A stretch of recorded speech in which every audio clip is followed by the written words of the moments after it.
But அதுல என்ன ஒன்னே ஒண்ணுன்னா, நான் அந்த ஊடகங்கள்ல டிபேட்லாம் 2 நாளா பாக்குற வாய்ப்பு கிடைச்சிச்சு.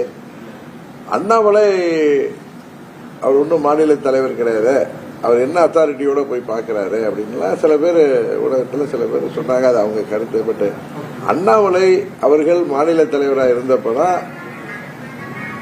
அவருடைய முயற்சியில தான் நாங்கள்லாம் அவர் தான் எங்களோட ஒரு 4-5 மாதங்களாக தொடர்பில் இருந்து எங்களை கூட்டணி கொண்டு வந்தார். அப்ப அவர் டெல்லியில அவங்களுக்கு மேல உள்ளவங்கள்ட்ட பேசியிருக்கலாம். ஆனா நாங்க யாரையும் சந்திக்கல. திரு அண்ணாமலை அவர்களுடைய முயற்சியில தான் நான் அம்மா மக்கள் முன்னேற்ற கழகம் இந்த கூட்டணிக்கு வந்தது, தேசிய ஜனநாயக கூட்டணி. அதனால அந்த கூட்டணியை விட்டு நான் விலகிய போது பல முறை என்ன அடிக்கடி நாங்க தொலைபேசியில பேசிக்கொள்வோம். அவர் வெளியூர்ல நான் இருந்தேன். அந்த நேரத்துலலாம் நான் திருநெல்வேலி, அங்க தஞ்சை மாவட்டத்துக்குள்ள திருமங்கலத்துக்கு போயிருந்தேன். அப்ப அதெல்லாம் கேள்விப்பட்டது. அவர் என்கிட்ட தொலைபேசியில தொடர்ந்து வலியுறுத்தி வந்தார், நீங்க எல்லாம் அவசரப்பட வேணான்னு சொல்வார். அதேதான் திரும்பி வந்து சொன்னார், என்னோட முடிவை ரீகன்சிடர் பண்ணுவாங்க. இல்ல அது உங்களுக்கு எல்லாருக்கும் கிளியரா தெரியும். அது மறுபரிசீலனை செய்ய முடியுமா முடியாதாங்கிறது உங்களுக்கு தெரியும். அதனால என்னை பொறுத்த வரைக்கும் பழனிசாமி முதலமைச்சர் வேட்பாளர் அப்படிங்கிற ஒரு என்டிஏ கூட்டணியின் முதலமைச்சர் வேட்பாளர் என்கிற முறையில அவர்கள் அதுல தொடர்ந்த பட்சத்தில் என்னால அதை மறுபரிசீலனை செய்வதே முடியாது என்பதுதான் உண்மை. எடப்பாடி பழனிசாமி முதலமைச்சர் வேட்பாளராக ஏற்றுக்கொண்டால் திரு டிடிவி தினகரன் என்னுடைய கூட்டணிக்கு வரலான்னு வைகை செல்வன் போன்றவர்கள்லாம் அழைக்கிறார். வைகை செல்வன் இதே போன வாரம் எப்படி எல்லாம் பேசினாரு எனக்கு தெரியும். அவர்கள் பதவிக்கு வரணுங்கிறதுக்காக டிடிவி தினகரனோ அம்மா மக்கள் முன்னேற்ற கழகமோ இவர்களால்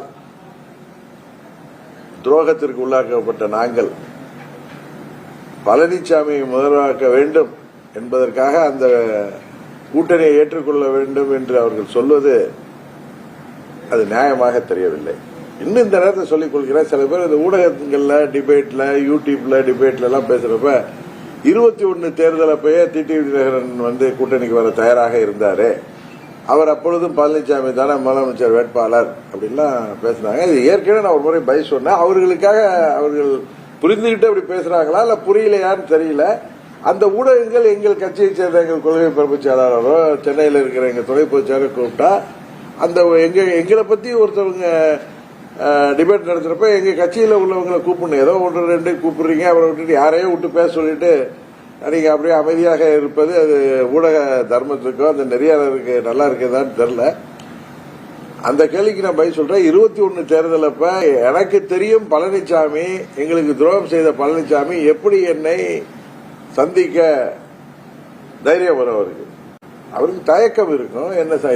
என்னையோட அவர் கூட்டணிக்கு வருவதற்கு வாய்ப்பே இல்லை. as long as he is the general secretary of ADMK or he is the deciding authority of ADMK. Correct தானே? ஆனா சில நல்ல உள்ளங்கள், நல விரும்பிகள், டெல்லியை சேர்ந்தவர்கள், அம்மாவின் கட்சியெல்லாம் ஒரு அணியில வரணும், அம்மாவின் தொண்டர்கள்லாம் திமுகவுக்கு எதிராக நாம் எல்லாம் ஒரு அணியில திரண்டாதான் வெற்றி வாய்ப்பு இருக்குன்னு சொல்லி சொன்னப்ப எனக்கு தெரியும் உறுதியாக அது நடக்க போவதில்லை என்று. இருந்தாலும் தெரிஞ்சவர்கள், நாம் மதிக்கக்கூடியவர்கள், வயதிலே பெரியவர்கள், அனுபவம் மிக்கவர்கள் சில கருத்துக்களை சொல்லும் பொழுது அவர்கள் மீது உள்ள மரியாதையில் நீங்கள் முயற்சி செய்யுங்கள். அது நடக்காது என்பது அவர்கள்ட்டையும் சொல்லியிருக்கேன். இன்னொன்று, பழனிசாமி முதலமைச்சர் வேட்பாளர் இருந்தால் நான் அந்த கூட்டணியில தொடர்வதற்கு வாய்ப்பே இல்லை என்று நான் ரிட்டனாவே கொடுத்திருக்கேன் அவங்களுக்கு. சில அந்த நேரத்தில் சில முக்கிய டெல்லியிலிருந்து வந்தவர்களை நான் சந்தித்தப்ப என்னுடைய லெட்டர் மேலே கொடுத்திருக்கேன்.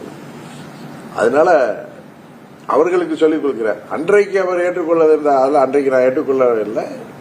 என்னை சில நான் மதிக்கின்ற சில பெரியவர்கள், அனுபவம் மிக்கவர்கள் என்னிடம் ஒன்று சொல்லும் பொழுது அது வாய்ப்பே இல்லைங்க, இருந்தாலும் நீங்க ட்ரை பண்ணீங்க. இப்ப அண்ணாமலை என் நண்பர் வந்தாரு, நீங்க ரீகன்சிடர் பண்ணணுங்கிறாரு. அவருக்கும் தெரியும், உங்களுக்கும் தெரியும், எல்லாருக்கும் தெரியும். நான் என்ன காரணம் சொல்லிட்டு வெளில வந்தனோ அந்த காரணத்தை மீறி நான் திருப்பி அதில் போய் போறது முடியாது. இன்னும் சில பேர் ஏப்ரல் 12 அவர் வெளில போயிருக்கலாமேன்னு சொன்னதுக்கு நான் பலமுறை பதில் சொல்லிட்டேன். உங்களுக்கு தெரியும், திரு செங்கோட்டையன் எதற்கு அடிக்கடி டெல்லிக்கு சென்றார், பறந்தார். நாங்கள்லாம் எதற்கு டெல்லிக்கு செல்ல வேண்டும். இன்னும் சில அதே போன்ற அதே நலம் விரும்பிகள், நாங்கள் மதிக்கின்ற அந்த அனுபவமிக்கவர்கள் எங்களுக்கு தர்ம சங்கடம் இல்லாத அளவுக்கு நாங்கள் விரும்புகின்ற மாற்றங்கள் வர வாய்ப்பு இருக்குன்னு சொன்னாங்க. அதுக்காக வெயிட் பண்ணி பார்த்தோம். அது இல்லை என்று அது வாய்ப்பு இல்லை என்று நான் உணர்ற சமயத்தில் எங்க நிர்வாகிகளும் தொண்டர்களும் அந்த பழனிசாமியின் பேச்சுகளும் அவருடைய ஆணவத்தனமான பேச்சுகளும் காலம் பதில் சொல்லும், அவங்க கேள்விக்கெல்லாம் நான் பதில் சொல்ல முடியாது என்று பேசியதெல்லாம் எங்க நான் கூட அதை கண்டுக்காம போனேன். ஏன்னா நான் இருக்க போறதில்லைன்னு எனக்கு தெரியும். ஏன்னா பழனிசாமி எந்த காரணத்திலையும் என்னை சந்திக்கவும் தயங்குவார், எங்களோட கூட்டணிக்கு வரும் தயங்குவார். இது ஊரறிந்த உண்மை. அப்படி இருக்கிற ஏன்னா எங்களுக்கு துரோகம் செய்துவிட்டு எங்களை நேருக்கு நேரம் பார்க்கறதுக்கு அவருக்கு தைரியம் இருக்குன்னு நான் நம்பல. அதனால நான் எங்க நிர்வாகிகள் எல்லாம் பொறுமையா இருங்கன்னு சொன்னேன். ஒரு கட்டத்தில் ஒரு சிலர் என்னை டெல்லிக்கு அழைத்து சென்று தலைவர்களை சந்திக்க வைத்து என்னை காம்ப்ரமைஸ் பண்ணலாம்னு நினைத்து சில முயற்சிகள் செய்தார்கள், என்னிடமே பேசினார்கள். அதை புரிந்து கொண்டு நான் செப்டம்பர் 1ஆம் தேதியே நான் அந்த அறிவிப்பை வெளியிட்டேன். தொடர்ந்து காட்டுமன்னார் கோயில் என்ன கேட்டப்ப ஆமா நான் இந்திய கூட்டத்தில் இல்லைன்னு சொன்னேன். அதுதான் உண்மை, அதுதான் நடந்தது. இதற்கு வாய்ப்பில்லை. என் நண்பர் வந்தப்ப நான் பாத்துக்கிறேங்கன்னு சொன்னேன். நண்பர் நல்ல நண்பர், என் மேல பிரியமா இருக்கிறவரு, அரசியல் தாண்டி நாங்கள் நண்பர்கள். அவர் என்னை சந்திக்க இதை கேட்க இதான் கேட்பாருன்னு எனக்கு தெரியும். இதனால அதை நாங்க பேசிட்டு மற்ற விஷயங்கள் இல்ல அதெல்லாம் நான் இவர் அவர்னு நான் என்னைக்கும் யாரையும் சொன்னதில்லை. சில தலைவர்களே என்னை சந்திக்க வைத்து என்னை காம்ப்ரமைஸ் பண்ணலாம் அப்படின்னு சிலர் முயற்சி, அவங்க முயற்சியில நான் தவறா சொல்லலைன்னா நான் கூட்டணியில் இருக்கிறேன். அது மாதிரி போய் அந்த தலைவர்கள் அனுபவமிக்கவர்கள், என்னை விட வயதில் மூத்தவர்கள், அவர்கள்ட்ட போய் இது மறுபடியும் பேசுவதற்கு முன்பு நான் அந்த கூட்டணியில இருப்பதை விட வெளியில வந்துட்டேன்னா எனக்கு ஈஸியா இருக்கும் அதை நான் அணுகுவதற்கு, அதை எதிர்கொள்வதற்கு நினைச்சேன்.